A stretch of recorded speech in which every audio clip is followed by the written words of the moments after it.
Hello guys, welcome to my YouTube channel maths by Lalit sir.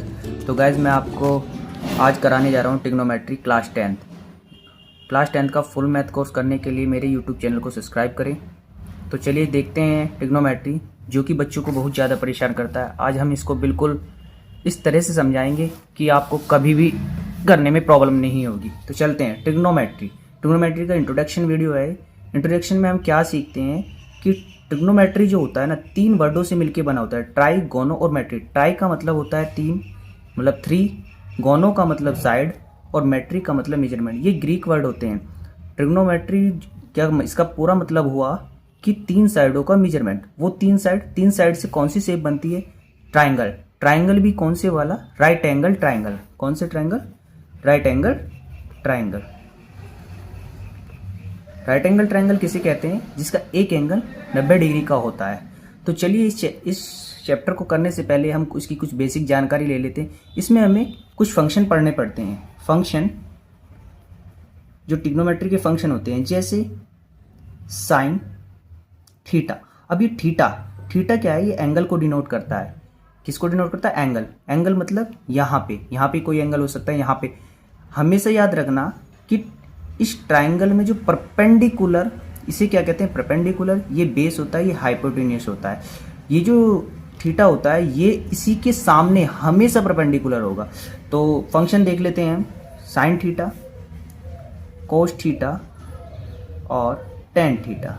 इसी तरह से cosec theta, sec theta और cot theta. ये क्या होते हैं? ये ट्रिग्नोमेट्री पढ़ने के लिए कुछ फंक्शन होते हैं। इन्हीं पे पूरी ट्रिग्नोमेट्री काम करती है। कैसे? हमें इनका रेशो पता होना चाहिए। रेशो क्या होती है? Trigonometric ratio. जैसे हमें एक चीज़ याद रखनी है, P B P H B. इसको आप ऐसे भी याद रख सकते हैं। हम निमोनिक बना लेते हैं इसका। निमोनिक कैसे याद रखेंगे? पंडित बद्री प्रसाद हर हर भोले। तो आप इससे याद रख सकते हैं, या फिर जैसे चाहो आप याद रख सकते हो। पर इसका काम देख लेते हैं हम क्या है। कि जैसे हमारा साइन थीटा है, अगर हमें साइन थीटा का रेशो चाहिए होता है तो ये जो हिस्सा, ये जो होगा इतना पार्ट, ये साइन को डिनोट करेगा, ये कोस को डिनोट करेगा और ये करेगा टेन को डिनोट। जैसे साइन थीटा किसको डिनोट करता है? पी अपॉन एच, मतलब परपेंडिकुलर अपॉन हाइपोटेन्यूस। ठीक ऐसे ही cos theta base upon hypotenuse. Tan theta जो होगा हमारा, ये किसको डिनोट करता है? Perpendicular upon base. और इसी का ही रेसिप्रोकल होता है cosec theta. Cosec theta sine का रेसिप्रोकल होता है, तो इसे हम इसका उल्टा लिख सकते हैं, हाइपोटेन्यूस अपॉन परपेंडिकुलर। कॉस का रेसिप्रोकल होता है सेक थीटा, इसका रेसिप्रोकल लिख देंगे हम हाइपोटेन्यूस अपॉन बेस। और कोट का क्या होता है? Base upon perpendicular. ठीक, तो ये कुछ बेसिक जानकारी। कुछ और रेशोज हैं हमारे, जैसे कि हम देख लेते हैं। जैसे साइन थीटा जो होता है, किसका रेसिप्रोकल होता है? 1 अपॉन कोसेक थीटा। ठीक, तो साइन थीटा को हम क्या लिख सकते हैं? 1 अपॉन कोसेक थीटा। इसी तरह से हम कोस थीटा को क्या लिख सकते हैं? 1 अपॉन सेक थीटा। और इसी तरह से हम, जैसे हमने साइन को 1 अपॉन कोसेक थीटा लिखा, कोस को लिखा 1 अपॉन सेक थीटा, इसी तरह से। तो जैसे कि आप लोगों ने देखा कि हमने साइन थीटा को क्या लिखा? 1 upon cosec theta. Cos theta को लिखा 1 अपॉन सेक थीटा। इसी तरह टेन थीटा को हम क्या लिख सकते हैं? 1 अपॉन कोट थीटा। या फिर इसको एक आइडेंटिटी से और डिनोट करते हैं, sine theta upon cos theta. इसी तरह से कोसेक थीटा को हम लिख सकते हैं 1 अपॉन साइन थीटा।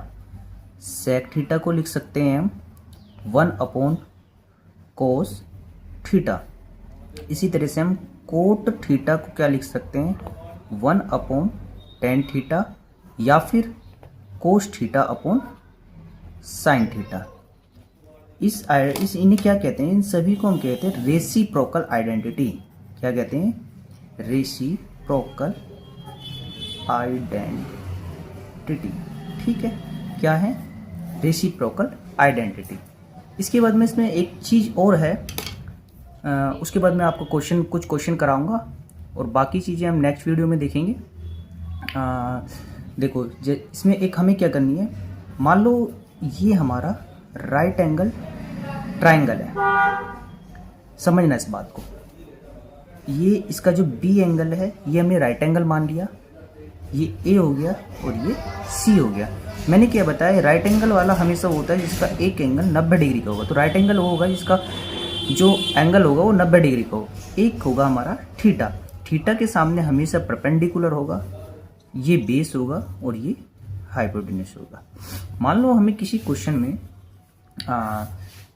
पी की वैल्यू मान लो 2 दे दी और इसकी 3 दे दी, और हमसे कहा कि आप कोस थीटा की वैल्यू बताओ। तो हम कोस थीटा की वैल्यू बताने के लिए सबसे पहले हमें इसकी तीसरी साइड का पता होना चाहिए। तो वो तीसरी साइड का पता करने के लिए एक पाइथागोरस थ्योरम होती है। क्या होती है, पाइथागोरस थ्योरम। पाइथागोरस थ्योरम क्या कहती है कि हाइपोटेन्यूस का जो स्क्वायर होता है वो परपेंडिकुलर के स्क्वायर प्लस बेस के स्क्वायर के इक्वल होता है। तो देखो हमने क्या समझा कि मान लो हमें ट्राइंगल में एक साइड नहीं दी हुई हो और मान लो हमें हाइपोटेन्यूस ही निकालना हो, तो हमने क्या बताया कि इसके लिए पाइथागोरस थ्योरम का यूज है। यहाँ पे देखो एच क्या है, एच क्या है, हाइपोटेन्यूस है, पी क्या है, परपेंडिकुलर है, और बी क्या है, बेस है। चलो देखते हैं, जैसे एक क्वेश्चन एग्जाम्पल के तौर पे हम ले लेते हैं। जैसे हमने क्या लिया कि साइन थीटा की वैल्यू हमें 3/5 दे दी, 3/5 दे दी, और हमसे क्वेश्चन क्या पूछ लिया है, क्वेश्चन क्या पूछा कि आप हमें कोस थीटा बता दीजिए। क्या बताइए, कोस। तो इसको करने के लिए हम सबसे पहले क्या करेंगे, एक ट्रायंगल बनाएंगे, राइट एंगल ट्रायंगल। हम अपनी तरफ से मान लेंगे ए बी और सी। अब साइन थीटा का मैंने आपको एक चीज़ बताई थी कि ये याद कर लो, पंडित बद्री प्रसाद हर हर बोले। अगर ये भी नहीं हो तो आप याद कर सकते हो। तो साइन थीटा का रेशियो क्या होता है, परपेंडिकुलर अपॉन हाइपोटेन्यूस। अब इस ट्रायंगल में देखो परपेंडिकुलर क्या होता है ये, तो यहाँ पे पी की वैल्यू कितनी है 3, हाइपोटेन्यूस की वैल्यू कितनी है 5 है। तो हमें कोस थीटा निकालने के लिए हमें क्या चाहिए, बेस और हाइपोटेन्यूस। बेस की जरूरत पड़ेगी, तो बेस निकालने के लिए हम यूज किसका करेंगे, पाइथागोरस का, यूजिंग पीजीटी बोल सकते हैं शॉर्ट में, पाइथागोरस थ्योरम। तो सबसे पहले हम क्या करेंगे, हमें पता है क्या होता है एच स्क्वायर मतलब हाइपोटेन्यूस का square is equal to P square plus B square. हमें चाहिए बी, तो हम क्या करेंगे, पी को इधर उठा के ले आएंगे, बराबर से इधर प्लस में इधर आके माइनस में हो जाएगी। आप सब बच्चे भली बात ही जानते हैं। यकीन मानिए अगर मेरी ये वीडियो इंट्रोडक्शन वीडियो देख ले तो ट्रिग्नोमेट्री का कोई क्वेश्चन आपसे नहीं छूटेगा। तो अगर वीडियो अच्छी लगे तो चैनल को सब्सक्राइब करें। तो देखो, तो हमें एच की वैल्यू कितनी दी है 5, इसका स्क्वायर, पी का स्क्वायर 3 का स्क्वायर, बी 5 का स्क्वायर कितना होता है 25 और 3 3 जा 9। यहाँ कितने बच्चे 25 में से 9 गए 16, बी तो बी का 16 का स्क्वायर रूट कितना होता है, बी की वैल्यू यहाँ पे हम 4 लिख सकते हैं। तो बी की वैल्यू कितनी आई 4। तो अब हमें क्या पूछा था, क्वेश्चन पूछा था हमसे कोस थीटा। अब कोस थीटा का जो रेसिप्रोकल क्या होता है, बेस अपॉन हाइपोटेन्यूस होता है।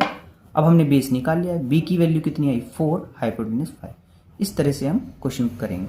आगे मैं एक्सरसाइज की क्वेश्चन कराऊंगा, पहले एनसीईआरटी कराऊंगा, उसके बाद अलग एग्जाम्पल की प्रैक्टिस कराऊंगा। तो अगर आपको वीडियो पसंद आ रही है तो चैनल को सब्सक्राइब करें और वीडियो को लाइक ज़रूर करें।